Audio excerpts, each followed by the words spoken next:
Okay, video one. Audience.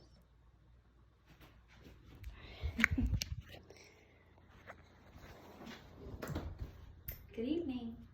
My name is Jordan Allen, or if my 3-year-old were to introduce me, it would be Jordan Elise Allen, because you cannot leave out your middle name.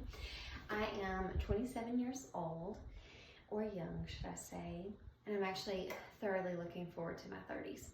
I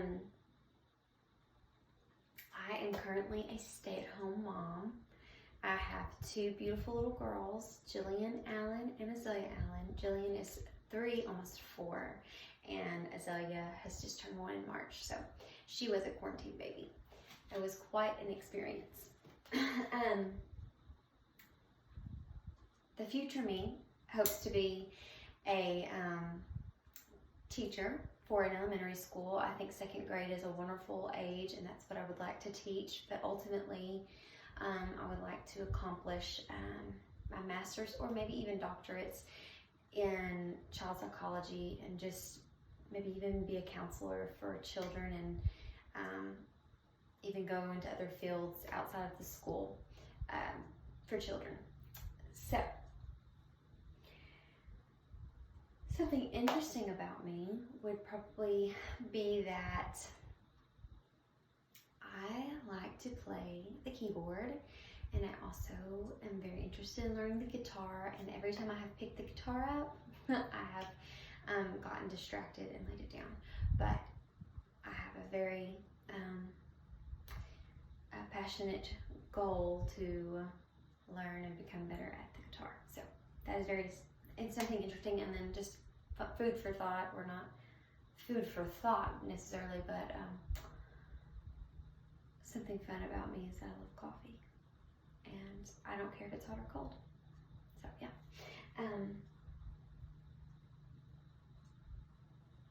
If I were to relate myself to someone in a movie, it'd probably be Chicken Little. I don't watch much adult movies anymore. So Chicken Little, and I would say the reason being is because Chicken Little felt so small, insignificant, overlooked, misunderstood, and I think that, especially in my past, I have felt that way growing up and even as an adult. And so, but the one thing that Chicken Little always did was that he remained true to who he was, and I feel like ultimately I've done that too, and in that God has validated me, accepted me, and he has even stamped me and sealed me with his approval and identity. So and in Chicken Little, that's kind of like, in the end, like everything that people didn't understand about him, like, boom, it was validated in the end. So I just feel that for myself. So that's totally relatable for me. And if I could go back, I love this question. If I could go back to any younger version of myself, what would I change? And I think in every season of my life, I could look back and say there's a sense of regret for not walking in more humility than I used to.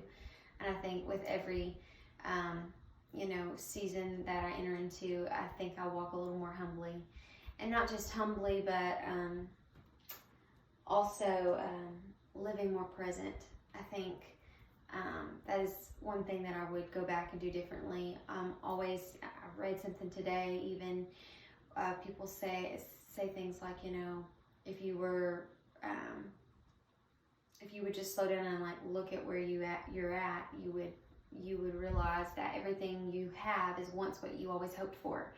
And I could definitely say that's so true. And so for me personally, just slowing down and being present, I think is something that I wish I could go back and do. But fortunately, I still have life and time, and so that is something that I'm going to challenge myself to do, is walk humbly and be present. So it's been an honor to speak with you guys.